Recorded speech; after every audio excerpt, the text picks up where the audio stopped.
Hello guys, कैसे हो? उम्मीद करता हूँ कि आप लोग बहुत अच्छे होंगे। तो सुपर स्टार पवन सिंह का गन्नायक चैनल पे परछावन में सॉन्ग आ चुका है। तो बहुत ही धमाकेदार, बहुत ही ज़बरदस्त है ये लगन का सॉन्ग बहुत ही ज़बरदस्त है भाई। आप लोग जाइए उस चैनल यूट्यूब पर जाइए, सर्च मारिए गन्नायक चैनल। सबसे ऊपर पहला पेज पे आएगा। पहला पेज पे ही जैसे आप लोग चैनल का नाम सर्च मारिएगा वैसे ही पवन सिंह का गाना सबसे ऊपर में देखने के लिए मिलेगा। तो उस पर टिपिए और ढेर सारा एंजॉय कीजिए, मज़े कीजिए। बहुत ही ज़बरदस्त है। आप लोग ये पूछते होंगे कि मैं मकई का आयर पर खेत की आयर पे क्यों वीडियो बना रहा हूँ।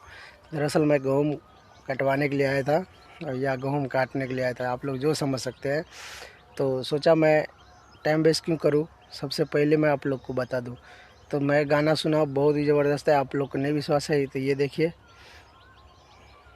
आप बताइए वीडियो कैसा लगा। जब वीडियो देखने में इतना ज़बरदस्त है तो भाई लोग सुनने में कितना मज़ा आएगा। तो देर मत कीजिए, जल्दी से जल्दी जाइए। सबसे पहला आप लोग यूट्यूब चैनल पर जाइए, सर्च मारिए और परछावन में सबसे पहला पेज पाएगा, जाकर सुनिए, ढेर सारा एंजॉय कीजिए, मज़े कीजिए। और साथ ही हमारे बलाड दबंग चैनल को सब्सक्राइब कर दीजिएगा और अपने तमाम दोस्तों में शेयर कर दीजिएगा। जितना भी पवन सिंह का फैन है या जो भी हमारे चैनल पर